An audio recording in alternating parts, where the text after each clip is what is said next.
நாங்கள் உனக்கு முழுசாக கற்றுக் கொடுத்துருக்கோம்.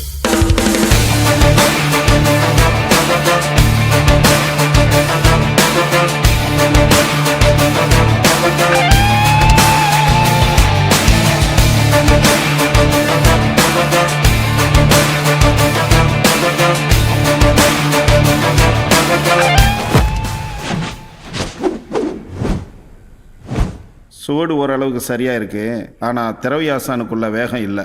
அவர் எப்படி சோடு செய்வார்னு எனக்கு தெரியாது. கனவுல பார்த்த மாதிரி கூட ஞாபகம் இல்லை. அவர் வேகத்தில் என்னால் எப்படி சோடு செய்ய முடியும்? முடியும். தலை தலை தலை தலை எதிரு நரம்புகள் துடிக்குது. களம் இறங்கு கண் இரண்டிலும் விரித்தனம் பல மடங்கு. உன் முறை தொடங்கு பகைவன் இருக்கின்ற இடத்திலை நீ அடைந்து தனியாய் நீ இறங்குற நேரம் இது சரியாய். உன் இலக்கினை தொடங்கிடு. உருவம் சிறிதென சிரிக்கின்ற நரிகளை உருவம் விரிக்கின்ற நெருப்பினில் அணைத்திடு. தோற்பது யார் என பார்க்குது களம். வென்றவனாய் உனை மாற்றுது ரணம். விழுந்து எழுவது வீரனின் குணம். இறுதியே கிடையாதது யுத்தம். தோற்பது யார் என பார்க்குது களம். வென்றவனாய் உனை மாற்றுது ரணம். விழுந்து எழுவது வீரனின் குணம். இறுதியே கிடையாதது யுத்தம். மமனே என மோதிடவா